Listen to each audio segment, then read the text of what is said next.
আসেন আজকে আপনাদের একটা জিনিস দেখাবো। জিনিসটা হলো যে আজকে আমরা যে ধান লাগানো হয়েছে সেই ধানের জমিটা দেখানো হবে। সেখানে ওষুধ দিছে আর বইটা পরিষ্কার করে নিংড়ে অনেক বন হয়েছে। নিংড়ানোর পরে তারপরে হলো এখানে সার দেওয়া হবে, কুশে সার। সেই জিনিসটাই আপনাদের আজকে দেখানো হবে। আর একটা বই প্রস্তুত করা আছে। আসসালামু আলাইকুম। এই যে আপনাদের বলছিলাম যে একটা ধান লাগাইছি, কিছুদিন হয়েছে। এই ভিডিওটা দিব আপনাদের মাঝে। ওই যে নদীর এইখান দিয়ে চট লাগিছে। এই জায়গা আগে জাগাইছিল, ভাঙ্গিছিল না, পরে ভাঙ্গার কারণে পরে জাগিছে। এখন এই যে ধান লাগানো হয়েছে, ধানে অনেক বন হয়েছে, এগুলো পরিষ্কার করা লাগবো। তারপরে মূল কথা হলো যে এই যে দেখেন সব জায়গাতেই ধান লাগাইছে। এই যে এই দেখেন, এই যে ধানের পরিস্থিতি ভালো আছে, ওষুধ দেওয়া হয়েছে। আর এরপরে ময়লার বনটা পরিষ্কার করে ফেলাই দিলি ভালো ধানে পড়বে না। মানে বই লাগানোর সময় বন বেশি বাছা হয়েছিল না, বন বেশি পরিষ্কার করা হয়েছিল না। এই যে এই যে এই দেখেন বন হয়েছে অনেকটাই দেখা যাচ্ছে। আর ওই যে পরিষ্কার করতেছে একজন,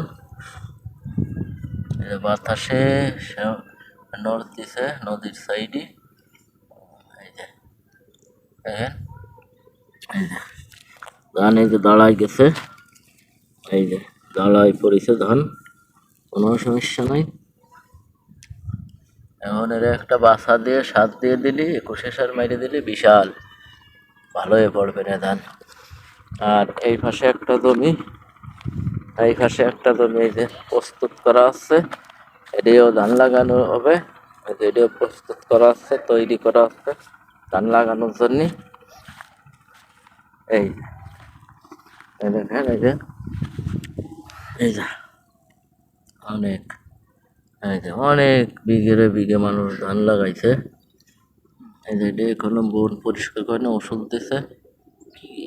আর এরপরে নিংড়াই দিলি আর খুব সুন্দর দেখা যাবে না, খুব ভালো হয়ে পড়বে না ধানের।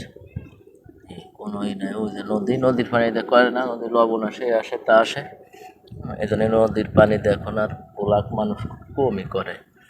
এই যে বোরিং আছে, মানে মোটরের লাইন, এই যে ওই যে হলো ঘরের সাথে মিশানো মোটরের লাইন, এখানতে হয়ে যায়।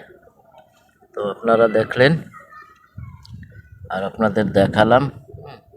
মানে দেখেন এই যে নদীর সাইডে এরকম অনেক জায়গা মানুষের, বিঘে মানুষ ধান লাগাচ্ছে, ব্লক করতেছে।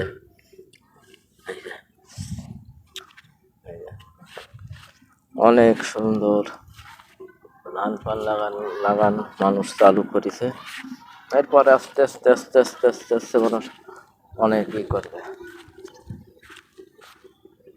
আরো একটা জিনিস দেখাচ্ছি আপনাদের। এই যে এটাই আমি নিজে কলপ দিছিলাম, এই যে এটাই নিজে কলপ দিছিলাম। কলপটা কি বাঁচবো না আমি সঠিক জানি না, তারপরেও নিজের বুদ্ধিতে গাছটাই আমি কলপ করছিলাম। এই গাছটাই কলপ করছিলাম, আম গাছে আমের কলপ দিছিলাম। এটা কি বাঁচবো না এটা আমি সঠিক জানি না, কিন্তু এই ডালের এই পাশে আবার যে ডালে কলপ দিছিলাম সেই ডালটা এই যে দেখেন, এই হয়েছে, দেখা যাচ্ছে একটু পাতা জাল আসছে, পাতা গজ আসছে। এই জিনিসটা দেখালাম আপনাদের।